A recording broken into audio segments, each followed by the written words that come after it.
J'ai donc l'honneur d'accueillir Siddhartha Chatterjee, qui est le Global Chief Data Officer du Club Med. Et donc, nous allons parler stratégie data et innovation pendant 15 minutes. Donc, Siddhartha, bonjour, Bonjour bienvenue. Laurent, merci beaucoup. Donc, vous êtes, donc, quelques mots sur vous. Vous êtes un data scientist, spécialiste en intelligence artificielle. Vous avez plus de 10 ans d'expérience dans cet univers, notamment au sein des aéroports de Paris, mais également d'autres entreprises. Également plus de 5 ans en marketing communication et depuis plus d'un an au Club Med, en charge donc, de toute la stratégie data et innovation. Vous avez également collaboré avec de nombreuses startups. Est-ce que j'ai bien fait la description ? Oui, merci beaucoup, c'est très précis. On va commencer tout de suite par le vif du sujet. Donc, parlons stratégie data, Club Med. Pouvez-vous nous donner quelques éléments d'information sur les objectifs en cours de la stratégie data du Club Med ?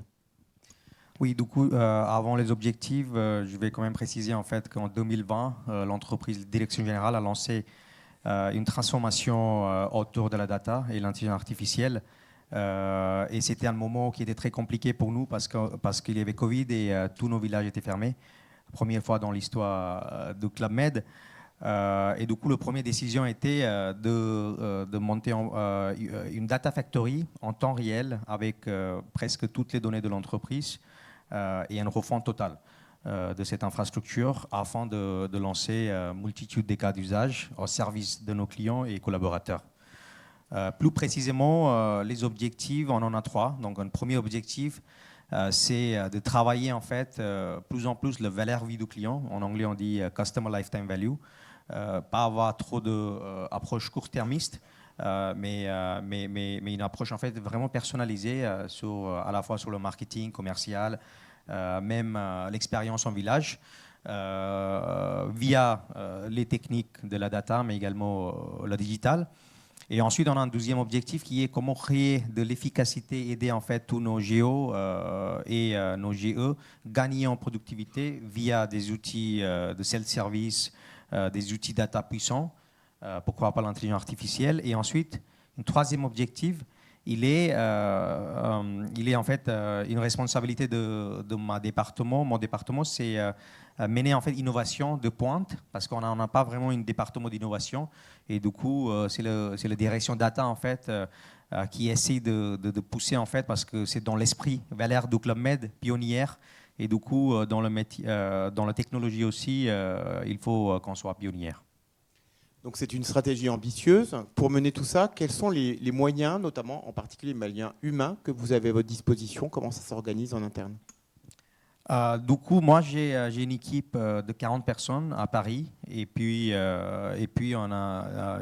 un rôle en fait qui est mondial, global.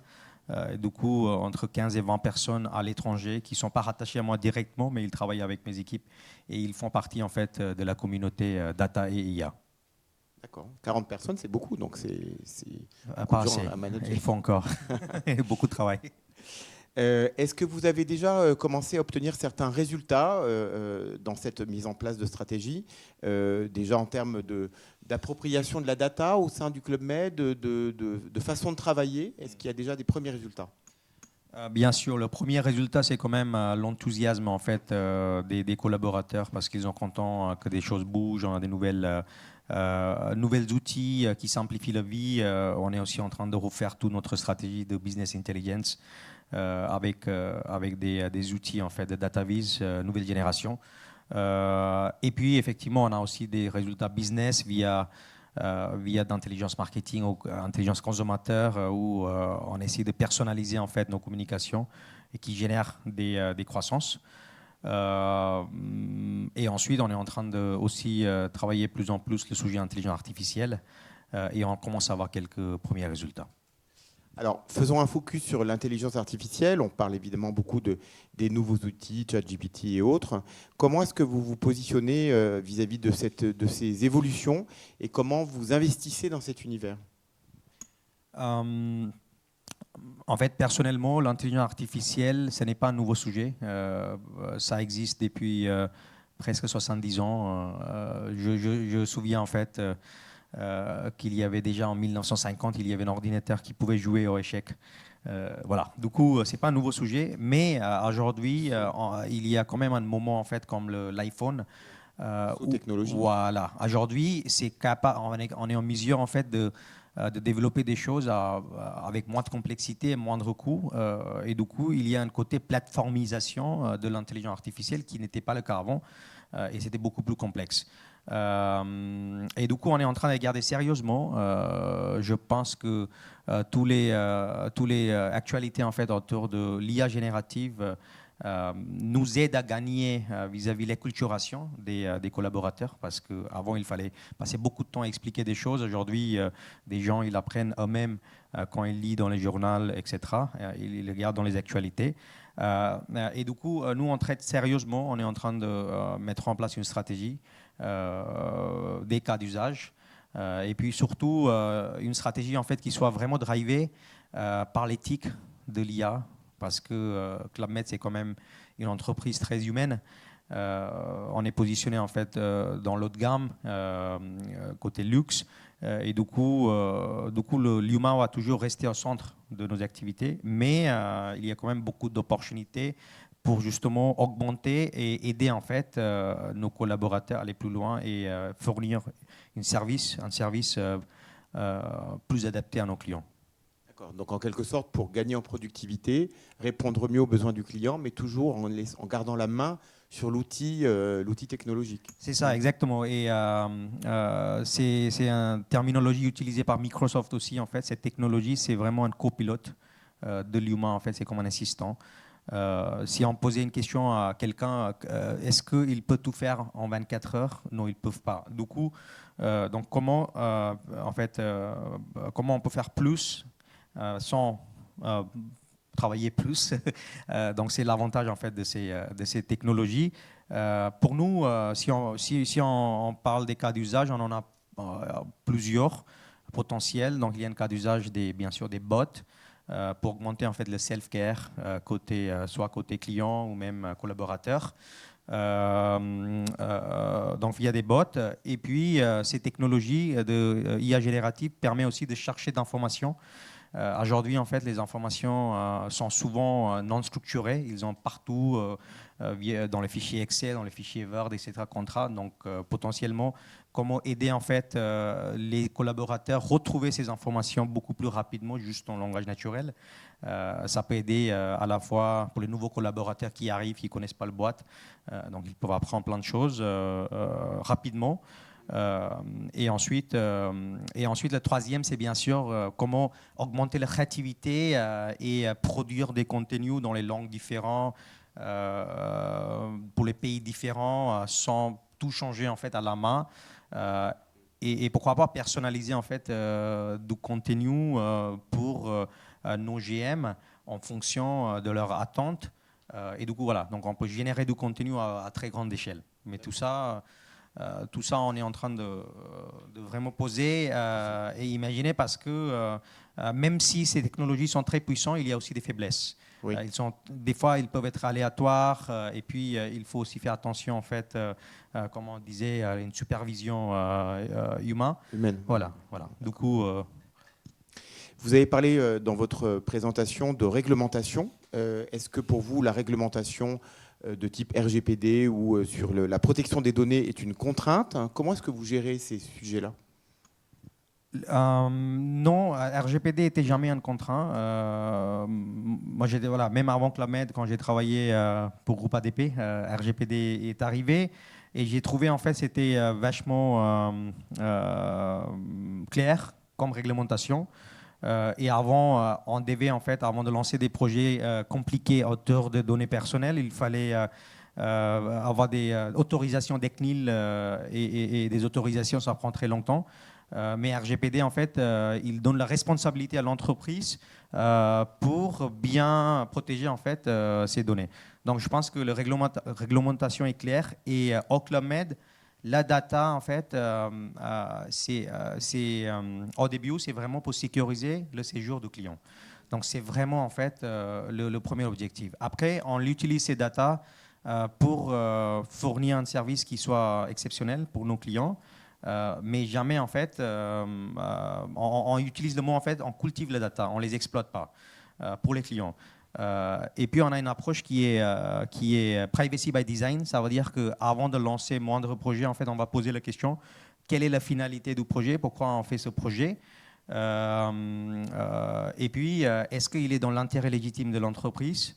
Donc ça, c'est vis-à-vis tout ce qui est RGPD. Oui. Et maintenant, avec l'intelligence artificielle, on va chaque fois poser la question. On est en train d'aussi travailler en fait une charte éthique autour de l'IA. D'accord. Et on ne va pas lancer des projets avant que ce charte en fait soit développé via une comité interne qui est pluridisciplinaire. Cette charte, vous la communiquerez vis-à-vis du client ou ça sera uniquement quelque chose qui restera en interne au on va potentiellement aussi communiquer à nos clients. Oui. Ok, pour les rassurer. Pour les rassurer, exactement. Très bien.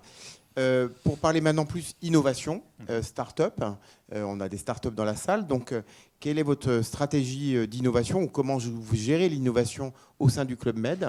Est-ce qu'il y a une direction? Vous avez dit que c'était rattaché à la data, donc comment ça se passe? Déjà, félicitations à tous les startups. J'ai trouvé très très intéressant vos pitchs. Ça fait toujours plaisir de rencontrer des startups. Donc chez nous, comme j'ai dit, on n'a pas vraiment un département d'innovation ou un département qui est en charge de travailler avec des startups. Mais on est très ouvert à travailler avec des startups. Moi-même, j'ai travaillé avec des startups parce qu'on ne peut pas tout inventer en fait nous-mêmes. Et on n'est pas une boîte technologie non plus. Notre raison d'être, c'est vraiment créer des voyages de rêve ou des vacances de rêve en fait pour nos clients.